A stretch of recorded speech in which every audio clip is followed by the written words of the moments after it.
Brought to you by V-Guard, co-powered by Sensodyne and Vimal.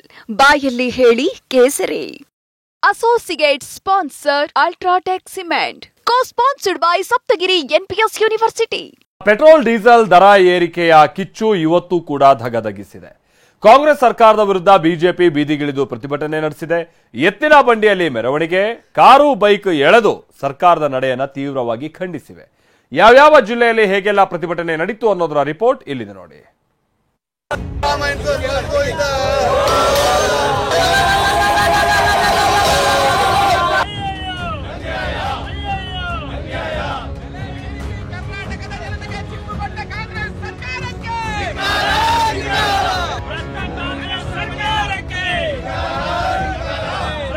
ಆಕ್ರೋಶ ಭುಗಿಲೆದ್ದಿದೆ. Petrol ಬೆಲೆ ಹೊತ್ತಿಸಿದ ಬೆಂಕಿ ಧಗಧಗಿಸ್ತಾ ಇದೆ.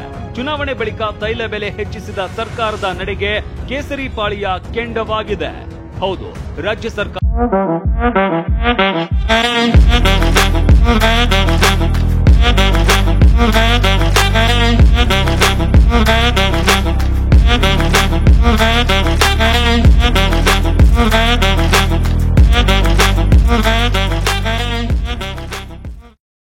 ತೈಲ ಮಾರಾಟದ ಮೇಲಿನ ತೆರಿಗೆ ಹೆಚ್ಚಳ ಮಾಡಿದೆ.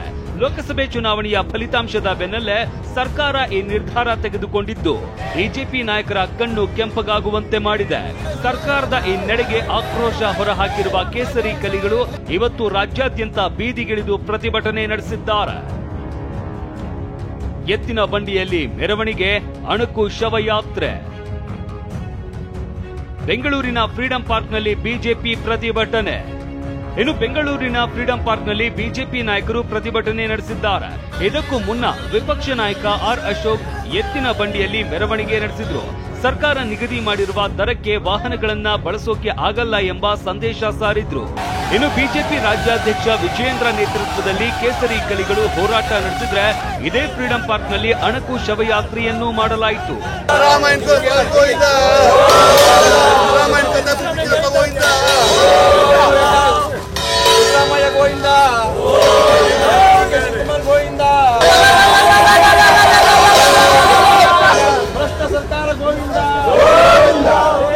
ಇದೇ ವೇಳೆ ಮಾತನಾಡಿದ ವಿಜಯೇಂದ್ರ ಮತ್ತು ಆರ್ ಅಶೋಕ್ ಸರ್ಕಾರವನ್ನ ತರಾಟೆಗೆ ತೆಗೆದುಕೊಂಡ್ರು.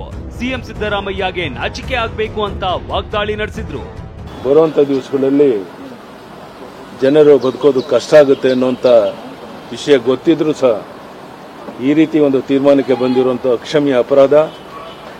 ನಾನು ಮುಖ್ಯಮಂತ್ರಿಗಳಿಗೆ ಒತ್ತಾಯ ಮಾಡ್ತೇನೆ, ಜನರ ಸಂಕಷ್ಟಗಳನ್ನ ಅರ್ಥ ಮಾಡಿಕೊಂಡು ಈಗಲಾದರೂ ನೀವು ಏರಿಕೆ ಮಾಡಿರುವಂಥ ದರವನ್ನು ವಾಪಸ್ ಪಡಿಬೇಕು ಅಂತೇಳಿ ಈ ಸಂದರ್ಭದಲ್ಲಿ ಒತ್ತಾಯವನ್ನು ಮಾಡ್ತಾ ಇದ್ದಾರೆ. ಈ ಭ್ರಷ್ಟ ಸಿದ್ದರಾಮಯ್ಯನ ಸರ್ಕಾರ ಜನನೇ ಇದಕ್ಕೆ ರೋಡಲ್ಲಿ ಅವರಿಗೆ ಬುದ್ಧಿ ಕಲಿಸಬೇಕು. ಕಾಂಗ್ರೆಸ್ ಅವರಿಗೆ ರೋಡಲ್ಲಿ ತುಮಾರಿ ಹಾಕಬೇಕು, ನಾಚಿಕೆ ಆಗಬೇಕು ಅವ್ರಿಗೆ. ಮುಂದೆನೂ ಕೂಡ ಎಲ್ಲಿಯವರೆಗೆ ಕಾಂಗ್ರೆಸ್ ಸರ್ಕಾರ ತನ್ನ ನಿರ್ಧಾರದಿಂದ ಹಿಂದೆ ಬರೋದಿಲ್ಲ ಅಲ್ಲಿಯವರೆಗೂ ಸಹ ಭಾರತೀಯ ಜನತಾ ಪಾರ್ಟಿ ರಾಜ್ಯಾದ್ಯಂತ ಉಗ್ರ ಹೋರಾಟವನ್ನು ನಾವು ಆಯೋಜನೆ ಮಾಡೋರಿದ್ದೇವೆ. ಚೊಂಬಲ್ಲಿ ಹಣ ಸಂಗ್ರಹಿಸಿದ ಬಿಜೆಪಿ ನಾಯಕರು. ತೆರಿಗೆ ಹಂಚಿಕೆ ವಿಚಾರದಲ್ಲಿ ಈ ಹಿಂದೆ ರಾಜ್ಯ ಸರ್ಕಾರ ಕೇಂದ್ರದ ವಿರುದ್ಧ ಸಮರ ಸಾರಿತ್ತು. ಚೊಂಬಿನ ಜಾಹೀರಾತು ಕೊಟ್ಟು ಕುಟುಕಿತ್ತು. ಇದೇ ಅಸ್ತ್ರವನ್ನ ಬಿಜೆಪಿ ಕಾರ್ಯಕರ್ತರು ತಿರುಗಿಸಿ ಬಿಟ್ಟಿದ್ದಾರೆ. ಮಂಗಳೂರಲ್ಲಿ ಚೊಂಬಿನಲ್ಲಿ ಹಣ ಸಂಗ್ರಹಿಸಿ ಚಿಪ್ಪಿಗೆ ಪೆಟ್ರೋಲ್ ತುಂಬಿಸಿಕೊಂಡ್ರು. ಕಾರಿಗೆ ಹಗ್ಗ ಕಟ್ಟಿ ಎಳೆದು ಸ್ಕೂಟರ್ ತಳ್ಳಿಕೊಂಡು ಜಾಥಾ ಮಾಡಿದ್ರು.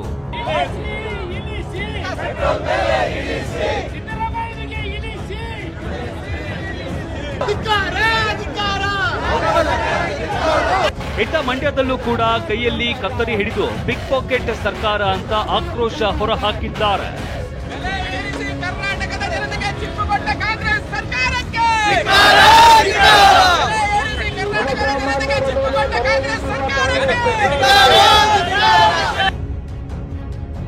ಸೈಕಲ್ ಏರಿ ಬಂದ ಬಿಜೆಪಿ ಶಾಸಕರು. ತುಮಕೂರಿನಲ್ಲಿ ಬಿಜೆಪಿ ಶಾಸಕ ಜ್ಯೋತಿ ಗಣೇಶ್ ಸೈಕಲ್ ಓಡಿಸುವ ಮೂಲಕ ಪ್ರತಿಭಟನೆ ನಡೆಸಿದ್ದಾರೆ. ಕುದುರೆ ಟಾಂಗಾದೊಂದಿಗೆ ಭದ್ರಮ್ಮ ವೃತ್ತದಿಂದ ಟೌನ್ ಹಾಲ್ ವೃತ್ತದವರೆಗೂ ಪ್ರತಿಭಟನಾ ಮೆರವಣಿಗೆ ನಡೆಸಿ ಸರ್ಕಾರದ ವಿರುದ್ಧ ವ್ಯಂಗ್ಯವಾಡಿದ್ದಾರೆ. ಕಲಬುರಗಿ ನಗರದಲ್ಲಿ ಕೂಡ ಬಿಜೆಪಿ ನಾಯಕರು ಎತ್ತಿನ ಬಂಡಿಯಲ್ಲಿ ಬಂದು ಹೋರಾಟ ಮಾಡಿದ್ದಾರೆ.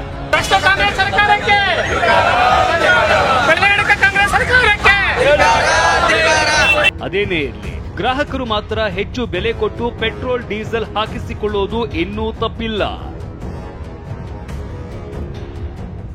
Bureau report TV9. ಇನ್ನು ಬಿಜೆಪಿ ನಾಯಕರ ಆರೋಪಕ್ಕೆ ಸಿಎಂ ಸಿದ್ದರಾಮಯ್ಯ ತಿರುಗೇಟನ್ನ ನೀಡಿದ್ದಾರೆ. ರಾಜ್ಯದ ಅಭಿವೃದ್ಧಿಗೆ ಹಣ ಬೇಕಲ್ವಾ, ನಮ್ಮ ಆದಾಯಕ್ಕೆ ಇರೋದೇ ಕಡಿಮೆ ಸಂಪನ್ಮೂಲ ಅಂತ ಸಿಎಂ ದರ ಏರಿಕೆಯನ್ನ ಸಮರ್ಥಿಸಿಕೊಂಡಿದ್ದಾರೆ. ರಾಜ್ಯದ ಅಭಿವೃದ್ಧಿ ಮಾಡಬೇಕಾದ್ರೆ ತೆರಿಗೆನೂ ಬೇಕಲ್ವಾ? ನಮ್ಗಿರೋದು GST ಕೇಂದ್ರ ಸರ್ಕಾರ ತಗೊಂಡ ಮೇಲೆ ತೆರಿಗೆ ಮಾಡ್ತಕ್ಕಂಥದ್ದು, ತೆರಿಗೆ ಆದಾಯ ಹೆಚ್ಚು ಮಾಡ್ಕೊಳ್ಳಿಕ್ಕೆ ಇರ್ತಕ್ಕಂಥದ್ದು ಇವಿಷ್ಟೇ ಸೋರ್ಸಸ್ಗಳು ನಮಗೆ, ಆಯಿಲು ಮತ್ತೆ ಲಿಕ್ಕರ್. ಸೊ ಬೇರೆ ರಾಜ್ಯ, ಪಕ್ಕದ ರಾಜ್ಯಗಳಲ್ಲೆಲ್ಲ ಜಾಸ್ತಿ ಇದೆ. ಸೊ ನಾವು ಸ್ವಲ್ಪ ಜಾಸ್ತಿ ಮಾಡೋಣ ಅಂತ ಮಾಡಿದ್ದೀವಿ. ಅಂತಾರಾಷ್ಟ್ರೀಯ ಮಾರುಕಟ್ಟೆನಲ್ಲಿ ಕ್ರೂಡ್ ಆಯಿಲ್ ಬೆಲೆ ಜಾಸ್ತಿ ಆದರೆ ಡೊಮೆಸ್ಟಿಕ್ ಮಾರ್ಕೆಟಿನಲ್ಲೂ ಕೂಡ ಪೆಟ್ರೋಲ್ ಬೆಲೆ ಜಾಸ್ತಿ ಆಗ್ತದೆ. ಇಲ್ಲಿ ತದ್ವಿರುದ್ಧ ಆಗಿದೆ. ನರೇಂದ್ರ ಮೋದಿ ಅವರ ಕಾಲದಲ್ಲಿ ಕ್ರೂಡ್ ಆಯಿಲ್ ಬೆಲೆ ಕಡಿಮೆ ಆಯಿತು, ಆದರೆ ಪೆಟ್ರೋಲ್ ಬೆಲೆ ಜಾಸ್ತಿ ಆಯಿತು. ಮತ್ತೆ ಯಾರ ವಿರುದ್ಧ ಇವರು ಫೈಟ್ ಮಾಡಬೇಕಾಗಿರೋದು?